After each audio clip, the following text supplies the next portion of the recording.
Hello and welcome to our overview of inclusionary practices for the Centralia School District. Together with the demonstration sites at the University of Washington's Herring Center for Inclusive Education, Centralia will be highlighting 3 different schools within their district, sharing each school's journey to developing stronger inclusionary practices with a concentration on reducing restraint and eliminating isolation. But before we begin our presentation today, I'd like to start with a land acknowledgement. The University of Washington acknowledges that we exist on the lands and the waters of the first people of Seattle, Lushootseed-speaking peoples, the Duwamish and Coast Salish people. We honor with gratitude the land itself and the many Indigenous people who still thrive in this place, alive and strong. We'd also like to give a little bit of context to our partnership. The University of Washington's Herring Center is contracted by OSPI and is a member of the Inclusionary Practices Technical Assistance Network, or IPTN. The IPTN is an intentional collective of technical assistance and support providers working together in partnership with OSPI and West Ed to increase inclusionary practices across Washington State. The IPTN envisions a future where every student in Washington State has improved access to rigorous and standards-based instruction and improved post-secondary outcomes based on their strengths, preferences, goals, and needs.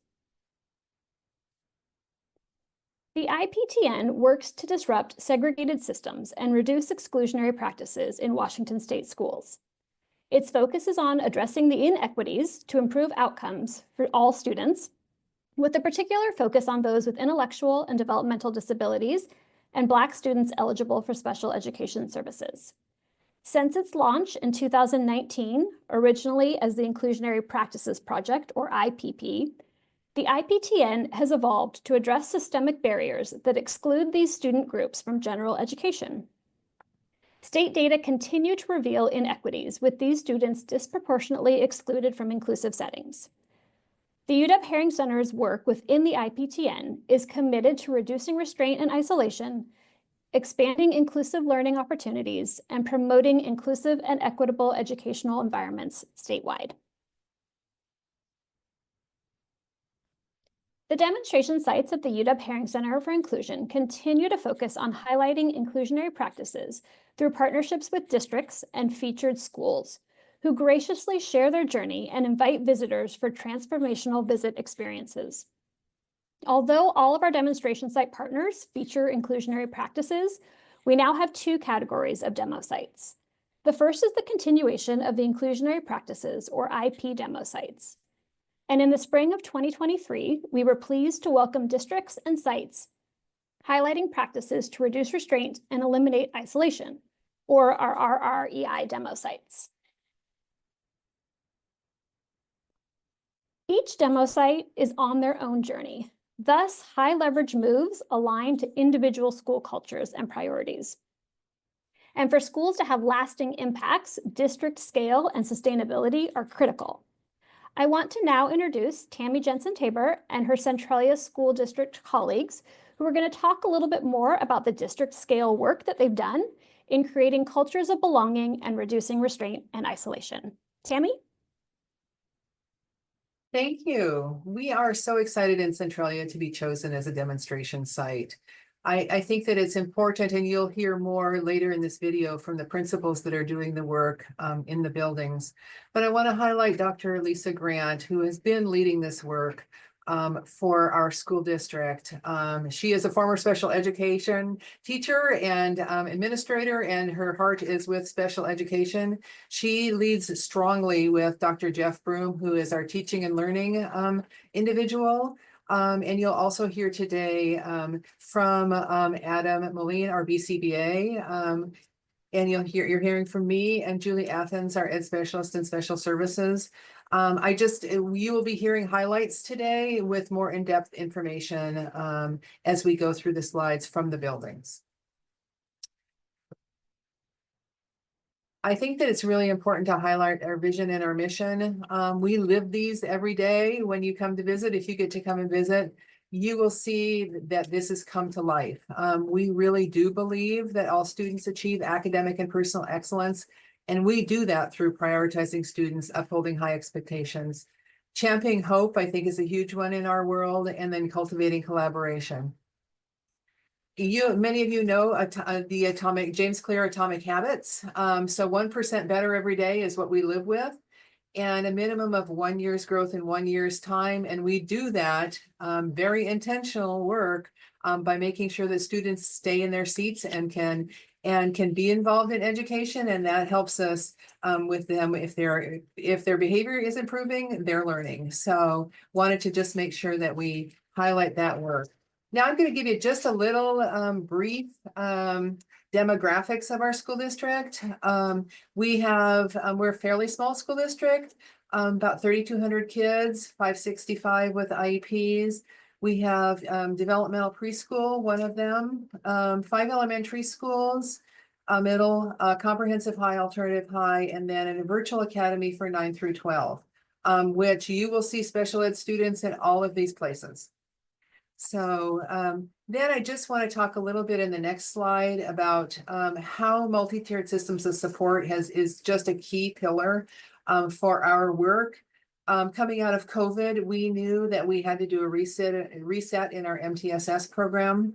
Dr. Howie Knopf came on site and started a training with district leadership, as well as building teacher leadership around what MTSS was, how it's going to work in terms of supporting students academically and behaviorally. You can see that, and I have to say a shout out to the RREI project, that we were able to send so many staff across the district. Every building was represented, going to the MTSS conference in Spokane this last summer. We also, just as part of all this work, everything comes together. Our social emotional learning, we have Character Strong as an adoption. We also have School Connect at our secondary schools. But also when students are brought to our student study teams as part of our MTSS process, the RREI grant was able to allowed us to buy these behavior intervention and learning intervention manuals, which are referenced when we're looking at how to support students. It's just so critical that we are looking at students in a holistic way, and the MTSS process is really helping us do that. And I'll hand this off to Julie.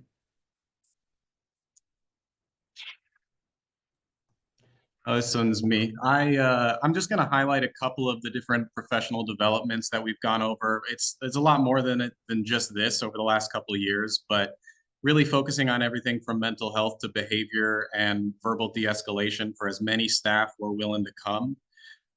Also doing a couple creative ones where we offer a lot of different choices where staff can come to maybe 4 of any 10 different topics that they'd like to hear about. So they're not hearing about topics that they've been trained on a lot, and they can really tailor what they're interested in too. And also to say that we sometimes look internally and sometimes look externally. So school districts like Rochester have come to help do trainings on co-regulation and regulation. We've looked to our Cascade mental health outside providers in our community to do some trainings on mental health. Our motor specialists just did a great training on breathing, posture, and sensory strategies for a bunch of our different staff. So this has been one of those crucial pieces of instruction and training to make sure that we've got the skills when we actually are needing to use them. When it comes to these trainings, I think it's crucial to have some kind of social validity or kind of feedback metrics, so then we know where staff are feeling confident and not confident. I know of a lot of teachers who are kind of done hearing about the importance of relationships, and even if it's crucial, maybe that's just something we talk about briefly and then move on. But clearly de-escalation was something that our staff were asking for more of. So that was something that we really tried to do more training on, and we use their feedback whenever possible to have more opportunities for tailored trainings. I think it's important to note in a district our size that we are able to bring together, every school district has to have a discipline committee, but now it's been blended together with a group of people that started last year in special education and then general education to talk about behavior. So behavior and discipline committee has come together.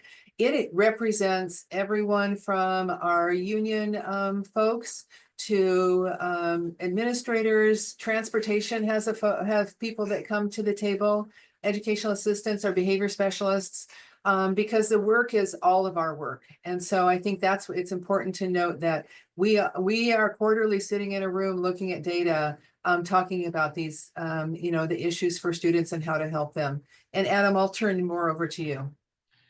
Yeah, and I know it's a bit of a platitude to say it takes a village, but it's one of those things that is incredibly crucial as I'm getting more comfortable working in schools. I love to see things like this where we have a bunch of people from diverse backgrounds and different components of the school system coming together to talk about behavior and discipline. And just a few things that this committee has worked on, which I think have been great, are improving the teacher referral systems so then we have better and more accurate data, and then improving our data systems to look at patterns in our behavior data. And then a lot of the times little conversations about where we need to improve our systems or additional training topics come up in these trainings as well. So this has been a great combining of committees. I'm just going to review a couple of our some of our R&I data from the last couple of years.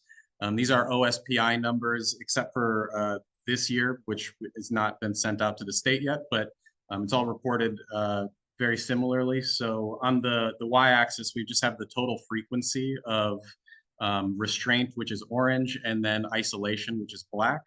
And then on the x-axis on the bottom is the school years. And if you just look at the trend is definitely going in the right direction. And I think we've been making some really good strides, particularly this year. I see our staff taking it upon themselves to really prioritize reducing restraint and trying to minimize isolation as much as possible. And it's reflecting in the data.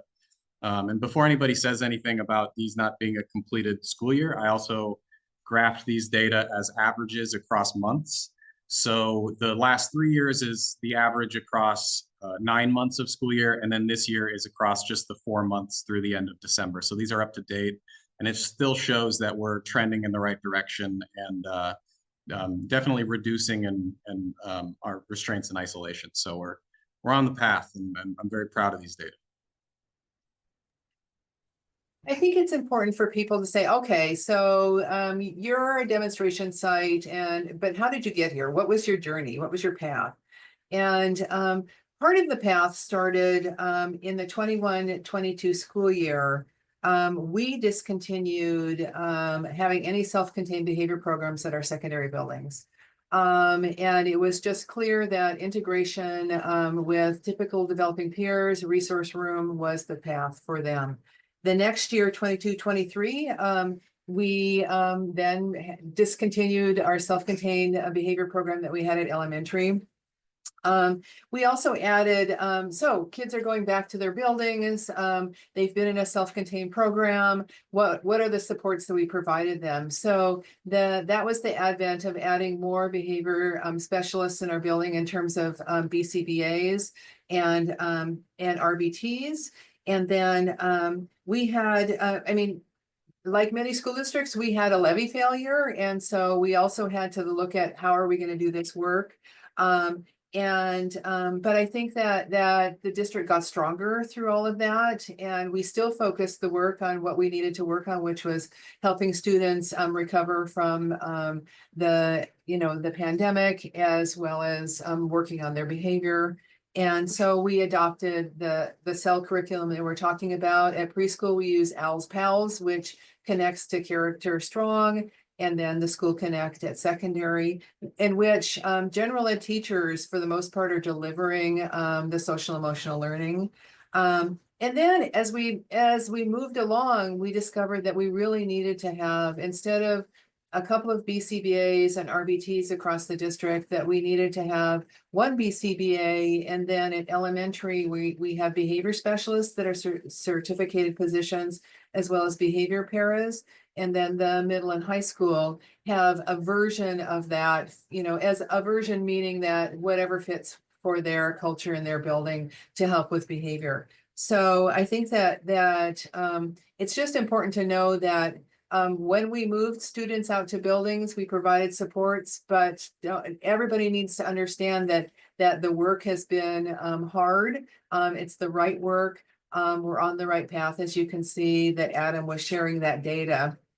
And then for those of you on the next slide that are kind of wondering what programs we do have in the district, we have what you would think of as a resource room at every building, at K-12. We have an alternative high school. We have a resource teacher embedded there as well, who also helps with our students that are in open doors programs. We have one developmental preschool that's housed in one of our elementary schools. And then we have something called ILC-IAC, Intensive Learning Center and Intensive Academic Center. What many of you would think in terms of the ILC is like a life skills program, and the IAC is more the students that are sort of in between resource and life skills. And so they are included in these semi-self-contained classrooms. However, we don't really have anything that's self-contained. Students are going out to experiences with their gen ed students or peers every single day. So just to kind of give you an overview of what our programs are. And then we do send some students out of our district in terms of to meet their behavioral needs. We are a great partner with Olympic Academy, which is run by our Capital Region ESD 113. We have 7 students there currently, and we are in the process of transitioning some back. So our district connects and keeps connected with the students that go to Olympic Academy. In fact, just the other day, one of the general ed teachers that had one of our students that is at Olympic Academy said, "Can you tell me how he's doing? I need to know how he's doing. I really still care about him and want him to be back." So there's a great connection across all of our teaching staff. Hi, and we offer several trainings after school on Mondays, our special services academies, and you can click on those links and see what we offer.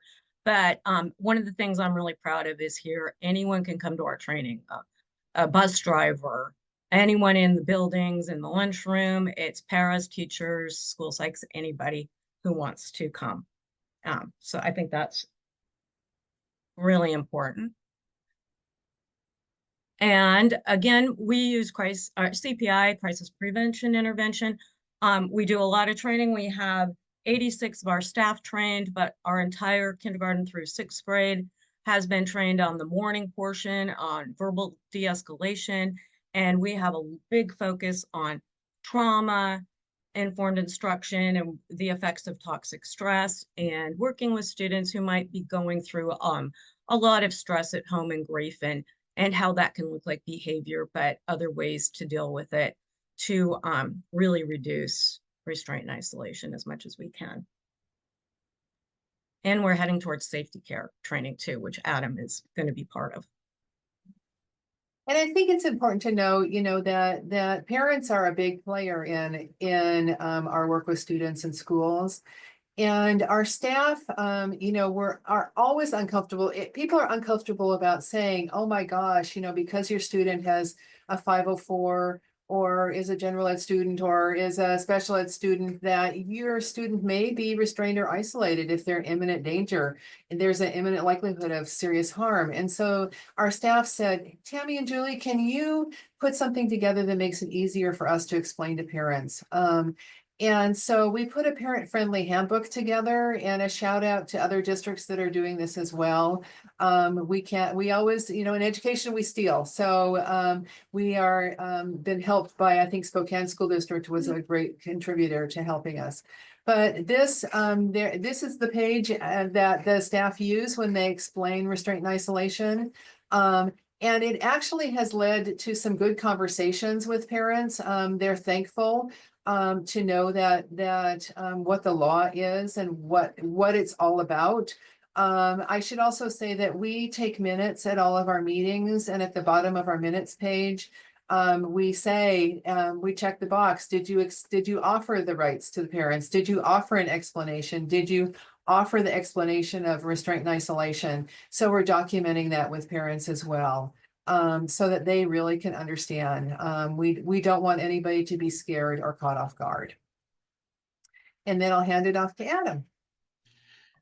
Yeah, There's a lot that we're continuing to work on and systems we're continuing to build. And just a couple examples are protocols around one-to-ones or creating functional behavior assessments. Oftentimes our restraints and isolations are with our most challenging students, and they need the highest needs of individualized supports. And it's validating that when the new guidance for the FBAs was released just this last November, we didn't really need to make any changes. It was all aligned with what we've been working towards. And as we make more plans for how to get a one-to-one, how to fade out that one-to-one, how to increase independence, I see that this is all aligned to reducing restraint and eliminating isolation by improving student behavior and staff skills, essentially.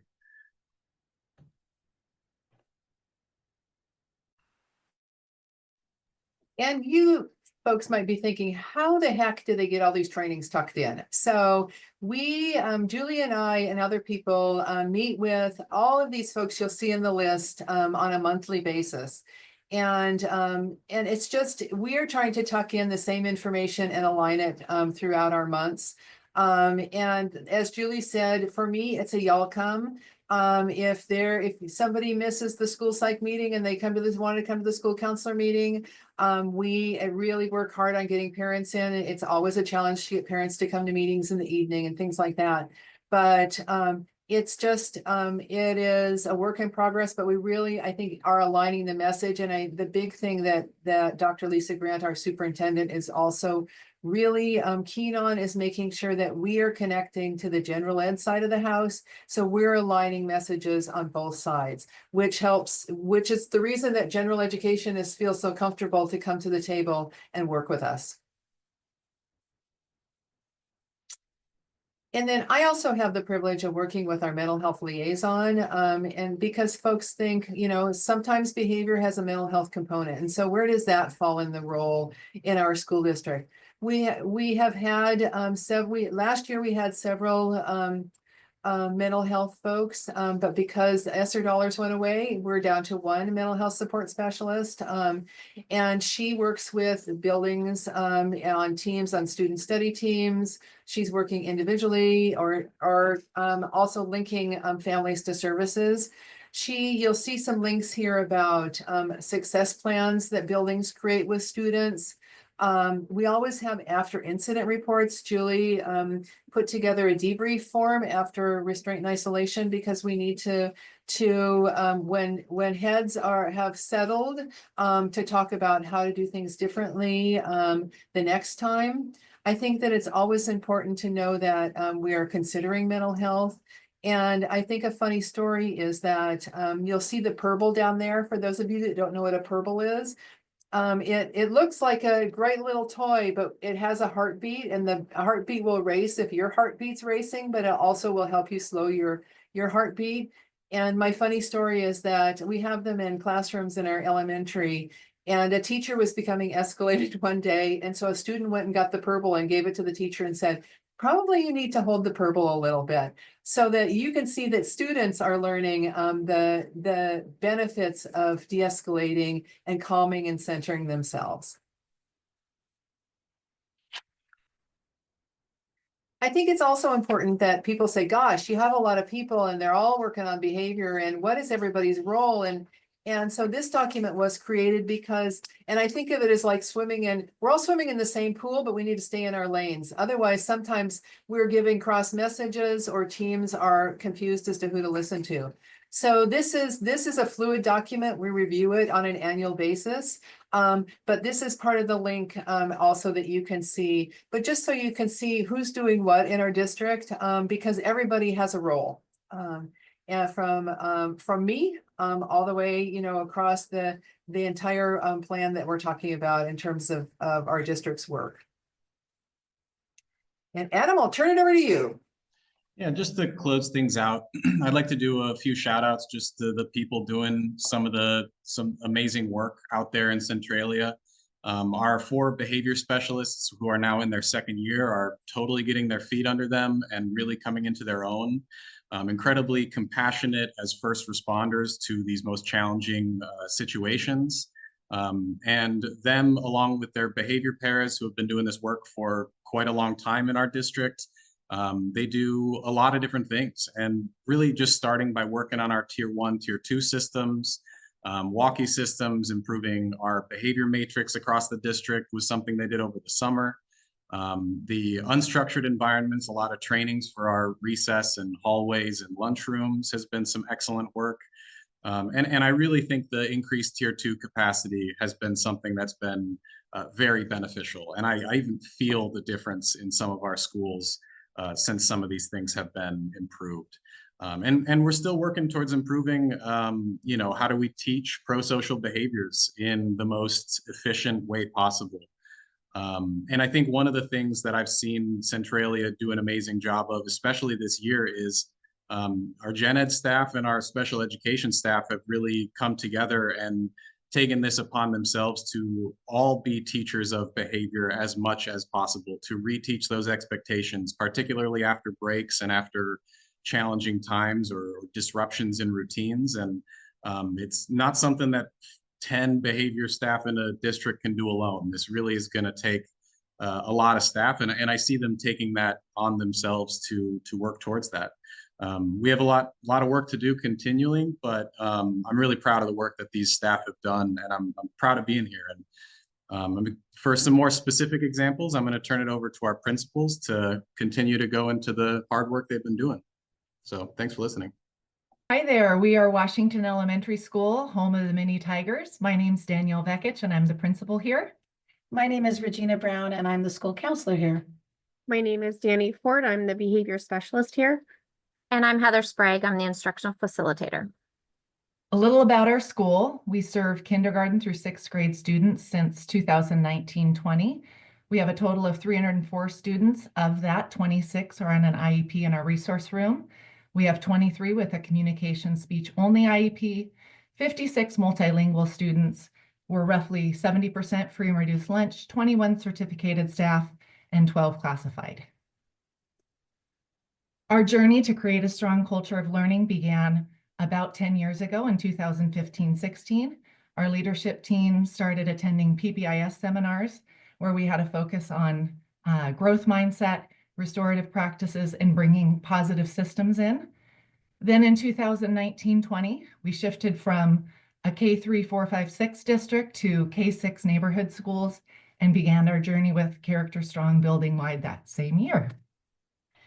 And then in 2020-21 school year, which was immediately post, or actually still during COVID, was also where we transitioned from the self-contained behavior program, transitioning to neighborhood schools with RBT support in the general education setting. In our school here at Washington, that meant we had 6 students transition with that support. And the following year, RBT support was removed and students were in resource room for support.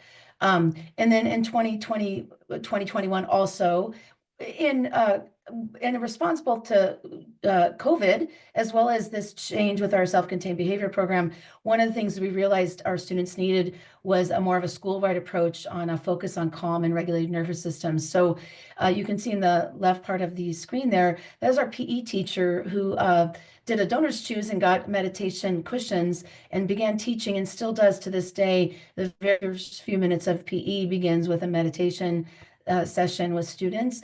And then to the right, there's a picture of our focus on feeling identification, our lungs, our heart, and our brain, and how they're all interconnected.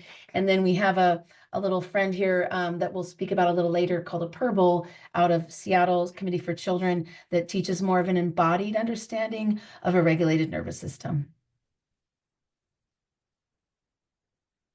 For the 2022-2023 school year, Purposeful People, which is a part of the Character Strong curriculum, began. This was, we start the day with cell in every classroom. In 2023, behavior specialists were added in every K through 6 elementary school, as well as a full-time behavior cell para to offer supports to our students. My position at Washington is the only behavior specialist in the district that is split between 2 buildings. So I start most of my days at Washington and at another elementary school. And 2024 through 2025 school year, We have a commitment to building, wide to starting every morning with a class meeting at the carpet. If you look at the image below, you'll see an example of what this looks like for our morning meetings. And we're going to point out one of our district culture codes, such as the communicate expectations clearly and effectively. So a lot of teaching and reteaching routines and structures, especially at the beginning of the year, but we also teach and reteach after every major break. So after Christmas break, we just did that again. And each staff member went through CHAMPS training, which taught the teach, monitor, and give feedback. And along with that was the behavior matrix that they went over again, like I said, after Christmas break, they went over that again with the students just to teach and reteach those structures and routines and what that looks like on the matrix. The attendance is a huge focus with incentives at Washington because we want the students here every day. We know the importance of that. And there are also a school-wide, there's 5 rules, and that's on the next slide, is the 5 rules that every classroom upholds. So it's nice that it's consistent throughout the building.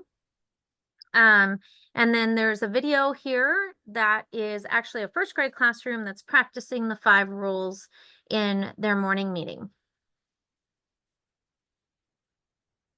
Oh, I see that we're already ready to have our number 1 up. We know we're about to get ready. Rule number 1, follow directions quickly. Rule number 2, raise your hand for permission to speak. Rule number 3, raise your hand for permission to leave your seat. Rule number 4, make smart choices. Rule number 5, keep our dear learning community happy. Excellent job. Using your walking feet, please walk to your carpet spot and eyes on our morning message.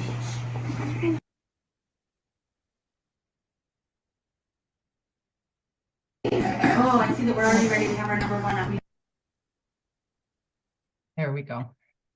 Another one of our district culture code is celebrate and recognize hard work, growth, and success.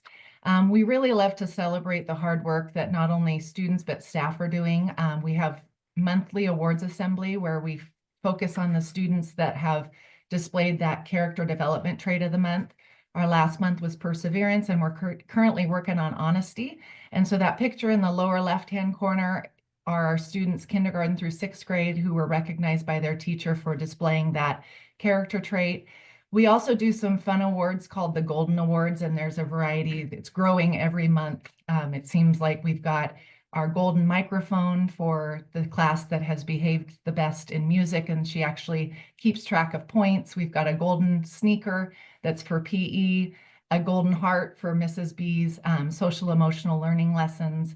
We've got the golden lunch tray, the golden garbage can, and now we've got a little goat that actually is for the greatest attendance. So it's just kind of a fun, friendly competition where we recognize that each and every month, and then they get bragging rights and get a little certificate outside of their classroom to kind of get that going. Then we also have other fun competitions, classroom competitions you see up there in the dunk tank at the end of the year. Different staff are up there for our students to throw and dunk us depending upon how many lessons they've passed or how much growth or whether they've met some of their goals. That's actually me in the upper right-hand corner. It was a school goal based upon how many lessons they passed. That actually took a little over an hour's time, believe it or not. And then we also have the big deal, which is something we started about 1.5 years ago. And that's a time where we really honor those students who are showing excellent citizenship. We tend to focus our time on kids that need intervention and extra support and restorative practices. And it was really our way to also focus and honor those students who come to school each and every day with a positive attitude, a willingness to learn and grow. And so those are variety. About every 5 or 6 weeks, we do something like we've done bingo, we've done extra recess. Today, we're actually doing some competitions in the gym. We've even had a glow dance party. And not on here, one of the other things we like to do are parades.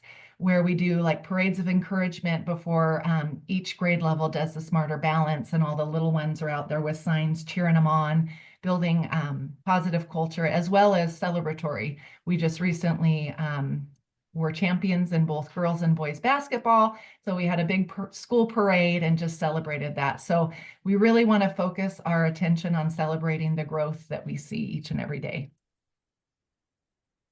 Another one of our district cultural codes is that we hold each other to the highest standards while accepting progress over perfection.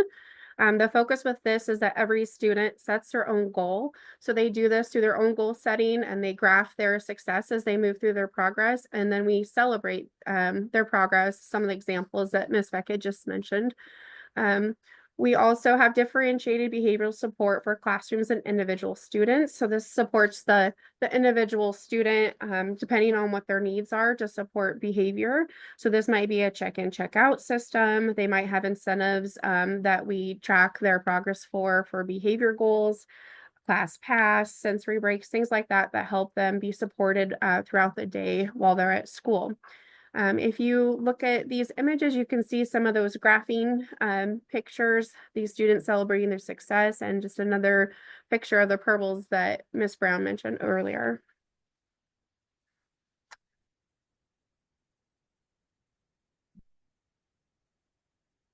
All right, so we have a district goal of every student reaches 1 year's growth, but our SIP plan really focuses on a subgroup of students with an IEP that is more intentional. Ways that we intentionally monitor this is homeroom teachers confer with students weekly to discuss their goals and ask questions, monthly PD meetings to focus on best practices. Students set goals and celebrate successes, and data review every 6 to 8 weeks to kind of discuss interventions needed or if we need to change intervention groups. We're going to be watching a short video of a teacher and a student conferring with each other about these. So, and just looking at the cover, do you have any connections to this story? Yes. What's your connection?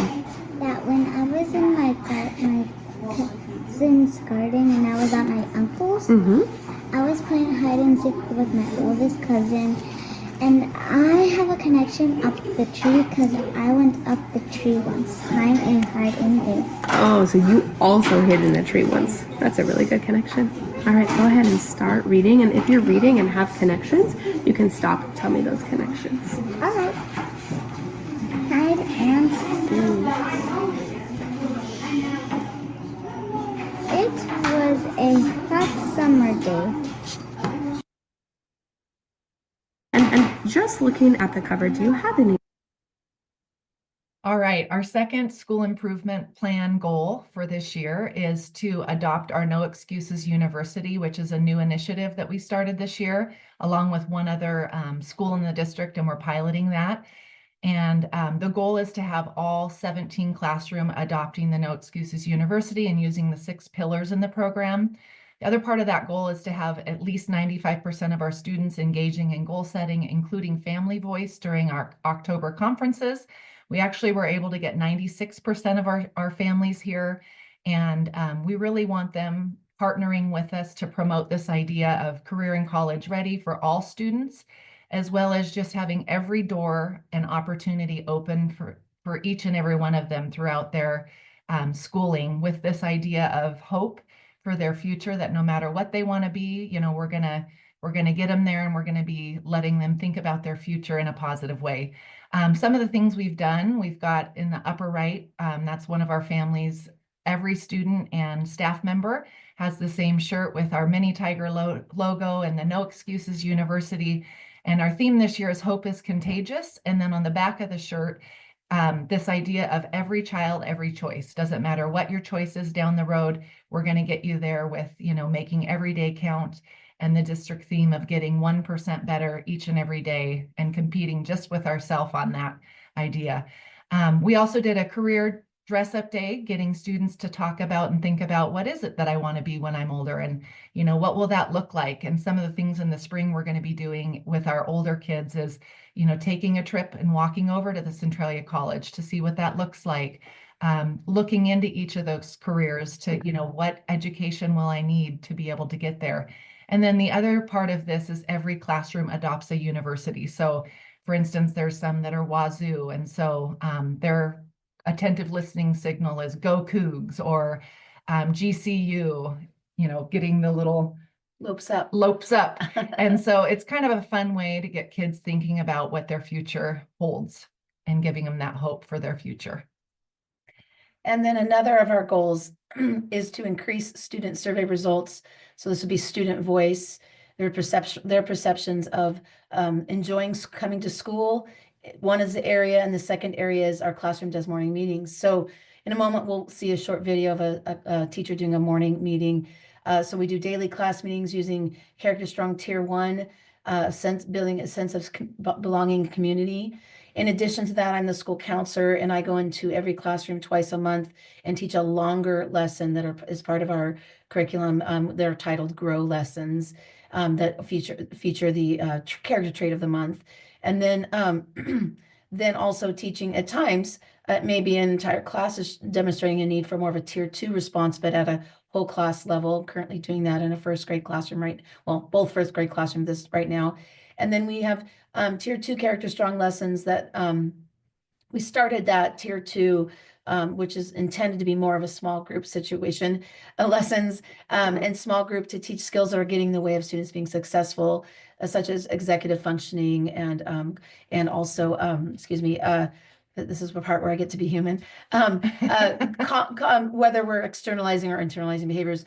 Two things I want to point out before I show the video. The graph that you see there is the October of this year, the question being, I enjoy coming to school most days. And at this our baseline, then this would be our baseline to measure against in the spring, that we had 80.8% of our students saying, yes, I enjoy coming to school. So our goal is to match that, if not exceed that, come spring. And then here's a video of our 5th grade teacher, Mr. Naro. We don't give thanks because we're happy. We're happy because we give thanks. Okay? It's a big switch. We don't say thank you only when we're happy. It's actually the opposite. I am grateful that so many of you gave me your best attention, even if you've been given this book as a read aloud before. Okay? This last sentence. We don't give thanks when we're happy. We're happy because we give thanks. Okay?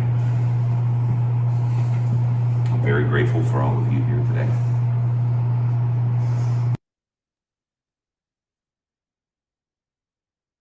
In closing, this is a snapshot of the Tier 2 Character Strong small group instruction with our counselor, Miss Brown, and our instructional facilitator, Heather Sprague.